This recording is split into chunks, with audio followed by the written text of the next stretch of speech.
quiero comentar que vamos a grabar la sesión para poderla tener para quienes no logren entrar el día de hoy. Por favor, si alguien quiere cambiar su nombre de usuario, háganlo para que mantengamos privacidad de todos.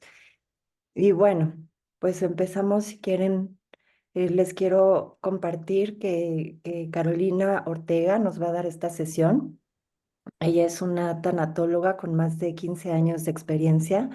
Es una experta en el tema del duelo y bueno, el tema del día de hoy es algo muy, muy interesante y muy importante también porque pues muchas veces no sabemos cómo manejar las pérdidas cuando hay niños. Por favor, si también tienen alguna duda o quieren hacer algún comentario, lo pueden hacer directamente en el chat o levantar la mano. Está perfecto. Bienvenida, Caro, muchas gracias. Hola, pues buenas noches a todos. Muchas gracias por estar el día de hoy aquí. Como dices, es un tema muy interesante el día de hoy. Claro, cuéntanos qué mitos hay alrededor del duelo en los niños. ¿Qué son las cosas que normalmente pues pregunta a la gente al tener una pérdida? ¿Cómo manejar esta situación? Ok, el duelo en un niño obviamente va a ser diferente, ¿no? Pero hay varios mitos y voy a mencionar algunos el día de hoy. Uno de ellos, el primero sería, los niños pequeños no entienden lo que es la muerte. La realidad es que el concepto de muerte como tal quizá no lo entiendan, pero van a entender, van a ir viendo que hay una ausencia, van a ver que hay gente triste, o sea, va a haber confusión. Entonces, de que entienden que algo pasa, sí. Literal, como entiende un adulto, no, obviamente que no, pero sí entiende que está pasando algo, ¿no? Otro mito sería que es mucho mejor no hablar enfrente de los niños o con los niños abiertamente sobre la muerte. Literal, no, o sea, no hay que decir tal cual muchas cosas, porque también es importante hablar del tema de la muerte a su entendimiento, de acuerdo a la edad de cada niño, ¿no? De los infantes que haya en esa familia que está viviendo una muerte, ¿no?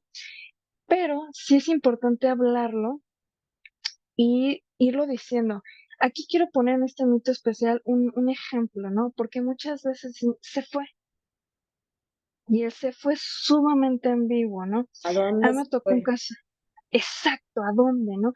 A mí me tocó un caso hace unos años de un hombre, tenía ya como 40 y tantos años, y a esa edad todavía, él tenía todavía muy marcado porque en su cabeza su papá lo había abandonado, porque él murió cuando tenía 5 años, y lo único que le dijeron en su casa fue, tu papá se fue, y tu papá se fue, y tu papá se fue, y en su casa no se volvió a tocar el tema de su papá. Obviamente ya de grande, pues sí entendió que ya no es que se hubiera ido, sino es que estaba muerto. Pero él a esa edad, lo único que él sentía es que lo había abandonado. Su mamá nunca le volvió a hablar del tema, o sea, nadie tocaba el tema, solo le decían se fue, se fue, se fue. Y entonces él creció con una gran confusión y un gran abandono, decir, es que me dejó, ¿y por qué me dejó a mí? Porque de cierta manera él veía a su alrededor la gente tranquila, por así decirlo. O sea, el recuerdo que él tiene, me decía, es que yo los veía como tranquilos, entonces decía, bueno, entonces solo me abandonó a mí o fue por mi culpa. Es una gran confusión.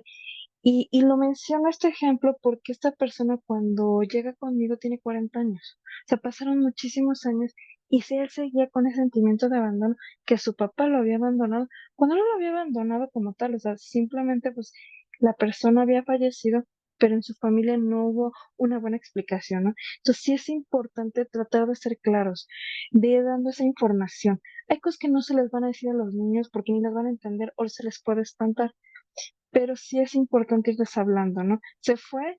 Sí, ¿a dónde? ¿Cuánto tiempo? ¿No? Porque lo típico, oye, la tía se fue, bueno, sí se fue, pero se fue de viaje una semana, se fue a trabajar, no es, se fue, pero las personas que se van, pues, o sea, ya no regresan. Y cada quien lo va adecuando también a su familia y a sus costumbres, ir dando la información.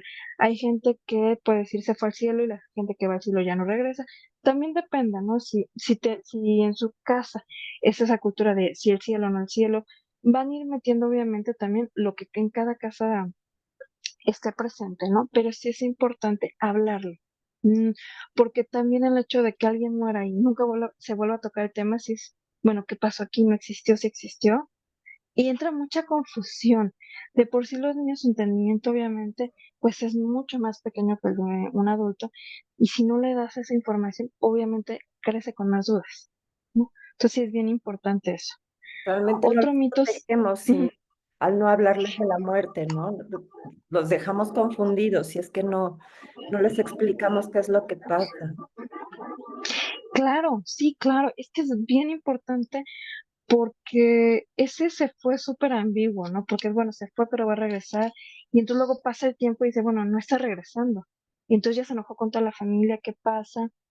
Por ejemplo, también en este de explicar, también entraría la parte del hospital, porque también a veces, no, no, no, no digan que la abuelita está enferma, no digan que... Es importante también irles diciendo, oiga, ¿sabes qué? Pues tu abuelita ya está enferma, o sea, y el familiar, ¿no? O incluso la mascota, fíjate que pues tu perrito ya está enfermo, entonces irles incluyéndolos, no les tienen que dar el diagnóstico, fíjate que tiene tal, tal, tal, no, porque si uno a veces de adulto no los entiende, pues, evidentemente los niños tampoco, pero sí irlos incluyendo y sobre todo decir, bueno, hay veces que hay gente que ya no se cura, o hay perritos que ya no se curan de esto, porque también para que ellos no les llegue la noticia de golpe, de ya no están. Entonces, sí es hablar también a veces desde antes, ¿no? Cuando ya hay una enfermedad, ir hablando, ir diciendo, oye, está pasando esto con el familiar, con el tío, la abuelita, el papá, pues con tu perrito, ¿no? O sea, irles diciendo y que a veces puede pasar que con esas enfermedades ya no hay una cura. De acuerdo, Caro, sí, sí es importante. Oye, ¿y qué diferencia hay entre el duelo, por ejemplo, de un adulto y el duelo en los niños? ¿Es cierto que en los niños el duelo es distinto o más rápido? El duelo es distinto, sí, por supuesto, porque hay un entendimiento diferente, ¿no? Pero también hay sería otro mito, ¿no? Que muchas veces, no, es más rápido. No necesariamente. Porque pues, si es la abuelita con la que convivía todos los días, porque los papás trabajaban y era la abuelita la que lo recogía a la escuela, le daba de comer, pasaba tiempo, estaba muy apegada incluso a veces más que con los papás, entonces va a ser un duelo muy complicado y va a ser un duelo largo. Como cualquier duelo que hemos hablado aquí, todos los duelos obviamente son largos y pueden ser también, van variando obviamente, ¿no? La intensidad, pero también depende el tipo de persona o familiar que se esté viviendo en ese momento que haya muerto. Entonces no es de que se viva más rápido. Pueden salir un poco más rápido porque por la misma comprensión que tienen los niños, a veces hace que sean mucho más sencillos salir, pero a veces también hay duelos muy complicados también en los niños. Por eso es importante siempre hablar claros. Se complican justamente por la confusión que se crean y por la falta de información. De acuerdo. Y en cuanto a las emociones que experimentan los niños, ¿es algo parecido a lo que sentimos como adultos? ¿Cómo se vive como niño? Pues pueden tener muchísimas emociones, todas juntas, pero obviamente como niño a veces no las saben identificar y las van a sacar a veces de diferentes maneras, ¿no? Incluso pueden hacer berrinche cuando eran niños que nunca hacían berrinche. Y no es que estén haciendo berrinche por berrinche, sino porque están tristes, pero no saben literalmente que están tristes o no saben cómo expresar esa tristeza o ese enojo. Entonces sí van a sacar emociones, pero a veces no exactamente como lo sacaría un adulto, ¿no? Que a veces somos como un poquito más enfocados y aún así pues se pueden confundir, pero sí los niños a veces pueden ser muy explosivos y pueden incluso tener conductas o sea, de regresión, ¿no?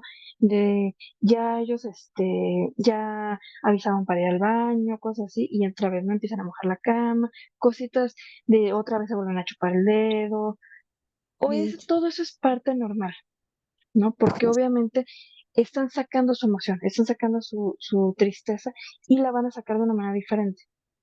Entonces, sienten algo y dicen, ¿cómo lo saco? Su manera es a veces hacer ese tipo de cosas. A veces son niños súper tranquilos Quiero y su escuchar. manera de sacar justamente esas emociones es, Un grupo de tanatología para ayudar a niños que van a... ¿alguien tiene el micrófono abierto? Por ¿Es mi será? Aprovecho para presentar a la doctora Mari Carmen. Ella es neuropsiquiatra que nos va también a apoyar para pues, entender también lo de los síntomas o de las cuestiones emocionales más allá solo de lo emocional, ¿no? Sobre el duelo en los niños. Ujú. Este, perdón, pero no sé si se escucha todavía como un pequeño ruido. Ahí, si pueden, por favor, cerrar sus micrófonos, solamente si tienen alguna duda, por favor, ahí sí ábranlo. Ok.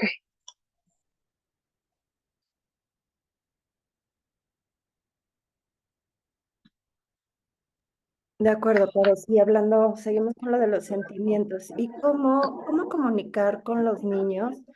Es igual, existen algunas herramientas, materiales que nos ayuden a tener, pues a lo mejor ayuda para poder hablarlo con los niños, con, no sé, dependiendo la edad, ¿cómo es esta parte? Bueno, evidentemente dependiendo la edad va a haber una comunicación diferente con los hijos, ¿no? Con estos niños. Y el entendimiento que ellos vayan a tener. Una cosa bien importante es que los adultos tengan información. Eso es básico.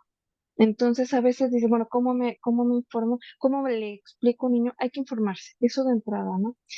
Y a veces también es algo bien importante ver que a veces se está pasando por un duelo y de por sí el duelo de un adulto ya es complicado por el familiar o la persona que sea en ese momento y todo explicarlo a un niño a veces es mucho más difícil. Entonces también hay veces que la misma familia no puede explicarlo y se vale entonces es pedir ayuda a un profesional. También eso a veces es importante hacerlo, ¿no? Hay muchas herramientas, hay libros didácticos de tanatología para niños en los que se va entendiendo y sobre todo de una manera muy didáctica, muy al estilo de los niños, en los que es un cuentito. Entonces les va contando qué va pasando con una mascota, con un familiar, y de una manera que ellos lo puedan entender y sobre todo no se espanten. Porque aquí entramos en el punto más importante. La muerte obviamente sabemos que es un punto sin retorno. Y si como adulto nos espanta, puede decir, bueno, ¿qué va a pasar? Nos angustia con un niño más. Porque aparte también es, sí darles ese entendimiento, pero no espantarlos, porque si a un niño se le muere la abuelita, obviamente también va a decir, ok, se le abre la posibilidad de la muerte en la familia, entonces, bueno, y entonces mis papás, se les abre esa posibilidad. Entonces a un niño se le puede generar mucha ansiedad, mucha angustia, decir, a ver qué está pasando. Evidentemente existe esa posibilidad en cualquier momento de la vida de cualquier persona, pero sí es importante hablar muy claro con los niños, ¿no? Y no espantarlos. Porque sí puede generar, bueno, ok, entonces hay veces que ya dicen, bueno, entonces no, ya no quiero que me despegarse de los papás porque se van a morir. Por ejemplo, muchas veces cuando no se es claro, hay niños que tienen ya pavor, literalmente, de ir al doctor. Porque cuando no hay una comunicación con ellos y nunca se enteraron que la abuelita o el tío o el papá estaba enfermo, y entonces de repente lo único que ellos se enteran es el familiar se fue al hospital y a los días pues ya murió. O sea, los niños entienden, doctor, hospital, muerte. Así lo entienden, porque ellos no vivieron un proceso previo de que ya tenía semanas, meses o incluso años esa persona enferma y que obviamente había pasado tratamientos, habían hecho muchas cosas para que esta persona obviamente estuviera bien, tuviera una mejoría y no se logró. Entonces, bueno, no fue que entrara al hospital directo y moriera, pero ese niño, si no se le da una información previa y se le va explicando, él va a asociar doctor, hospital, muerte. Entonces, cuando él en su momento, su mamá o alguien le diga, ay, es que tengo que ir al hospital para hacerme unos estudios, él va a decir, mamá ya no va a regresar, ya no va a regresar. O si le dice, oye, hijo, mira, te tenemos que llevar al doctor para que te chequen. No, no, yo ya me voy a morir. Sí es bien importante darle la información, ¿no? Si lo dices que tu familia está enfermo, sí, irles dando información y sobre todo a veces también los niños son muy receptivos y preguntan. A veces ni siquiera no hay que darle información tan amplia. Ellos van preguntando. Oye, mamá, ¿qué pasa con mi abuelita? ¿Por qué? A ver, ¿qué pasa de qué? Entonces tú les preguntas, a ver qué saben o qué están suponiendo, y les vas contestando. Siempre cuando te hagan preguntas, a ver, ¿pero por qué? ¿O qué has visto? ¿Qué sabes? ¿Qué escuchas? Tú le vas contestando. Y ahí tú también vas viendo hasta qué hasta qué punto van entendiendo. Pero en el punto de un duelo con niños es básica la información, ¿no? Muchas veces sí se les mantiene súper al margen, no se les dice ni siquiera que hay un familiar enfermo, ni siquiera, por ejemplo, bueno, eso es también parte de la educación de cada familia. Hay unas familias que dicen, mis hijos o los niños no van a funerales, eso es respetable, pero hay veces que ni siquiera se les menciona que murió, se les incluye en un funeral, pasa el tiempo y de repente pues se empiezan a dar cuenta que ya no van a casa de la abuela, o sea, ya no van, y de repente, ¿qué pasa con la abuela? Se fue o desapareció y murió, o sea, cualquier explicación que quieran dar, pero nada claro, entonces crea confusión de qué pasó. Entonces un día va a desaparecer sin papá, porque no tienen ese entendimiento, ¿no?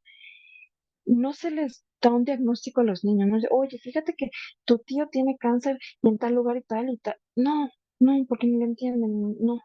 Pero sí decir, oye, está enfermo. ¿Qué pasa en los niños, por ejemplo, cuando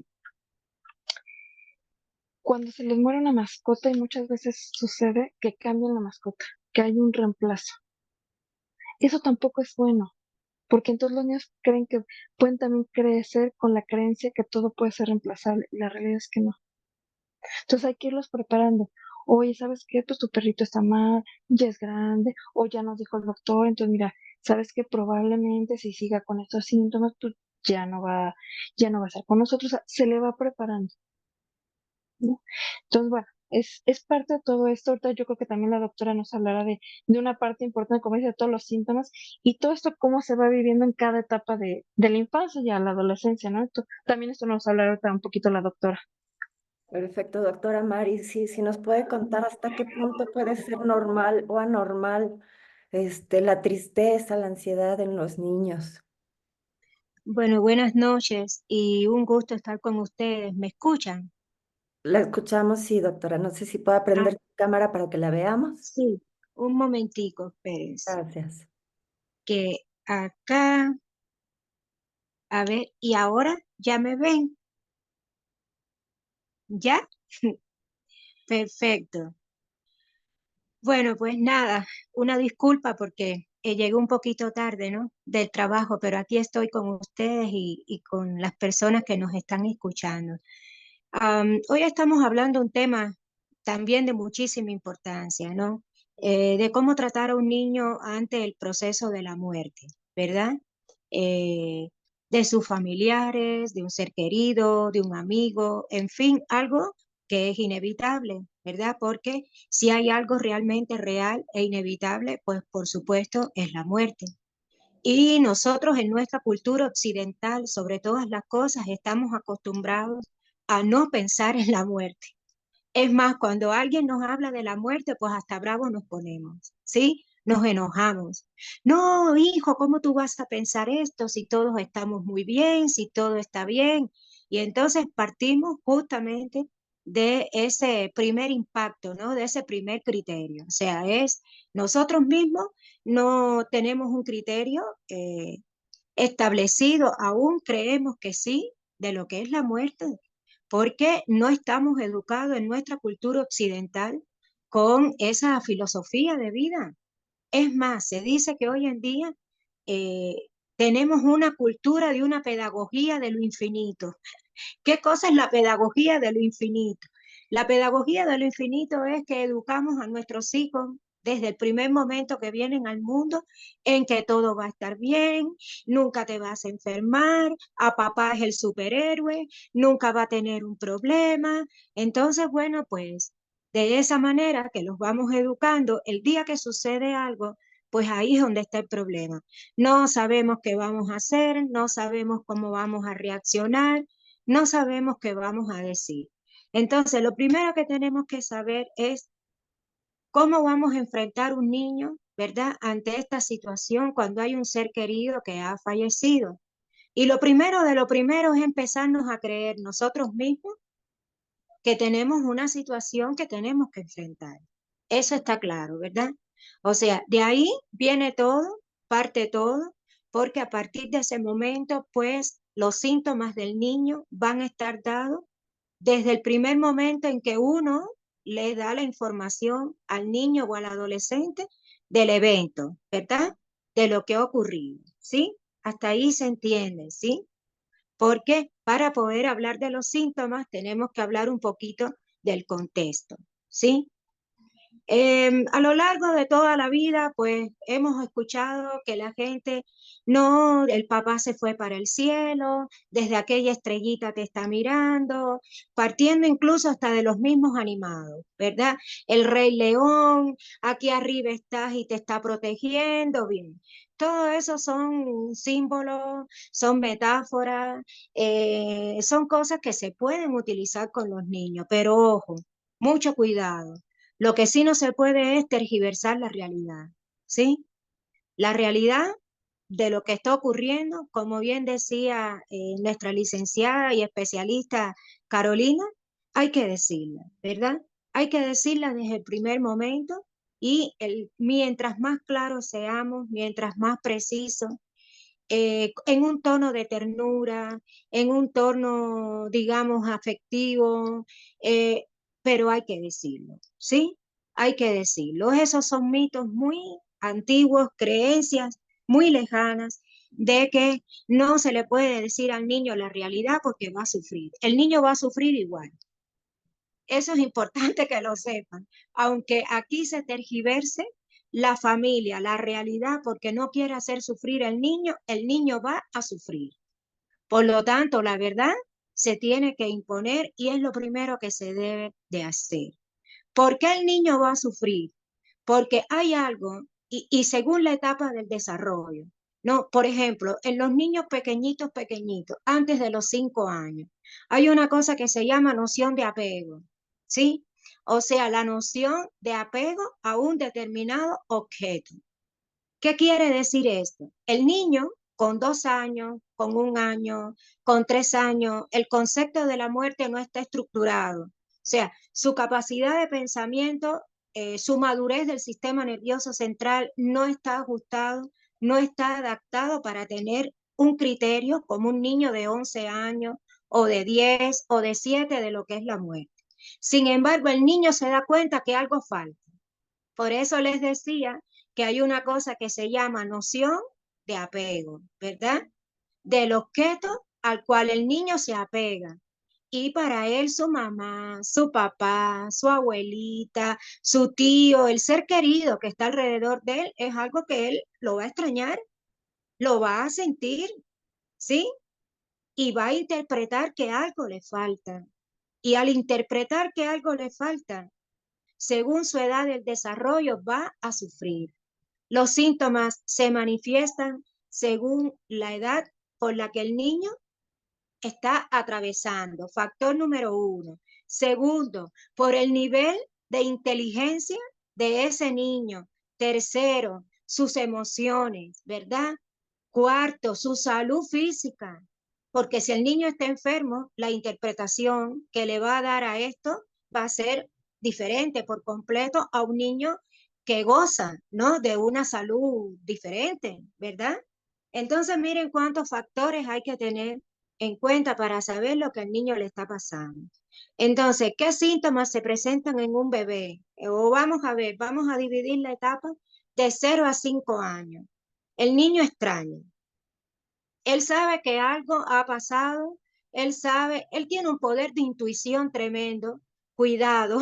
A veces los adultos pensamos que los niños no saben. Sí, los niños tienen muchísima intuición, como que perciben, se dan cuenta de que algo está anormal alrededor de ellos. Vuelvo y repito, le falta su objeto de apego, que puede ser su mamá, puede ser su papá, la persona que lo duerme, la persona que le hace el cuento, la persona, en este caso, la abuelita que le da la comida, o la abuelita que lo lleva al parque, el abuelito que le habla de superhéroes.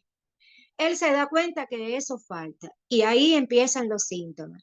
Primero de los síntomas, lo primero que se altera casi siempre, yo diría que casi nunca falta, es el sueño, ¿sí? El sueño. El sueño, como lo hemos dicho en otras oportunidades, es el equilibrio de nuestra vida, ¿verdad? Cuando nosotros los adultos nos sentimos mal, se altera el sueño. Cuando el niño no aprende, el niño no estudia, el niño está preocupado, el niño es maltratado, lo primero y sobre todas las cosas que no funciona bien es el sueño. El sueño se altera. Si es un bebé, puede tener un sueño irritable, llora, grita, no se duerme, deja de tomar los alimentos, deja de jugar, su mirada tiende a ser distraída, ¿sí? Eso es importante. Y los niños sí se deprimen. En una oportunidad, en este contexto lo dijimos, es un error. Antes se decía, no existían las depresión dentro de los libros de medicina para los niños. Miren qué interesante.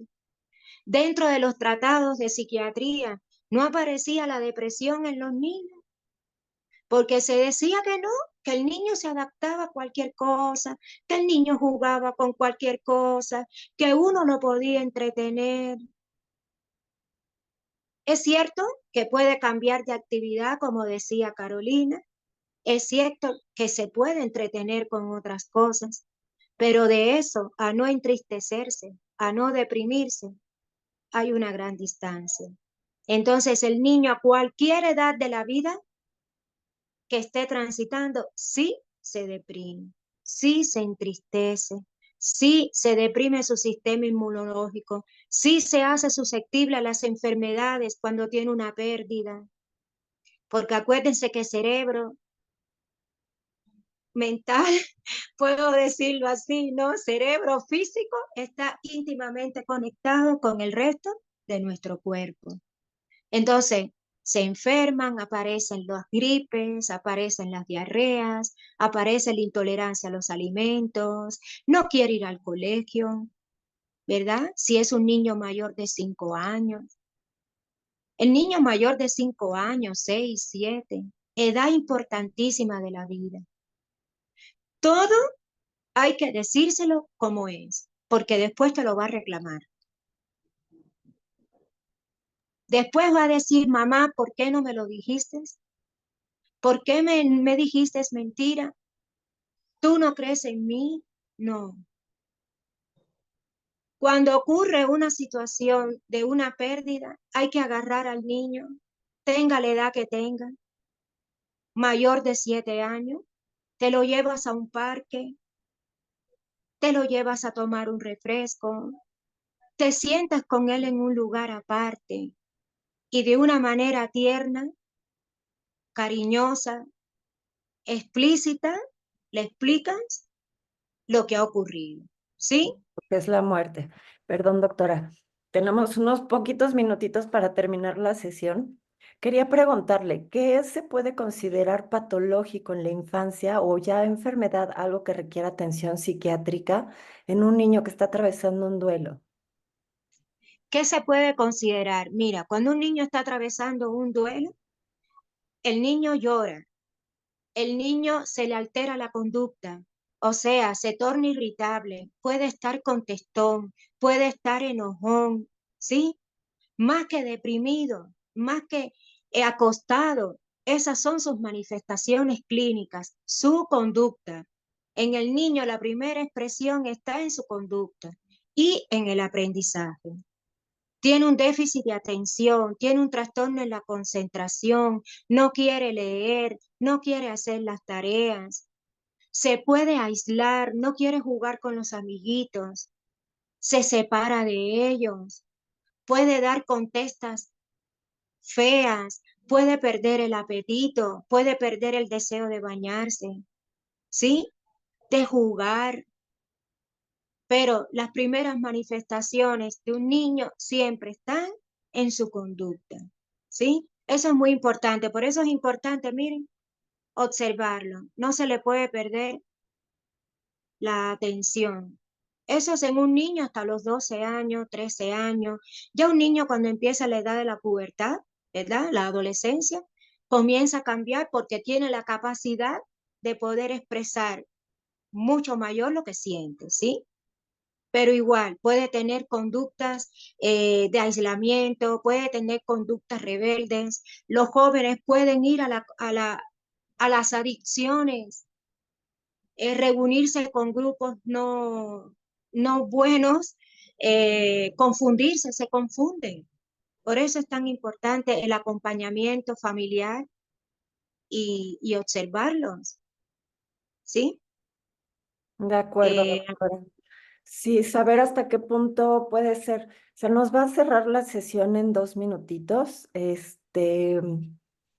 Podemos intentar reabrir de nuevo si gustan, De porque hecho, entramos tarde, Viole, entonces creo que tenemos margen porque entramos como 10 minutos tarde.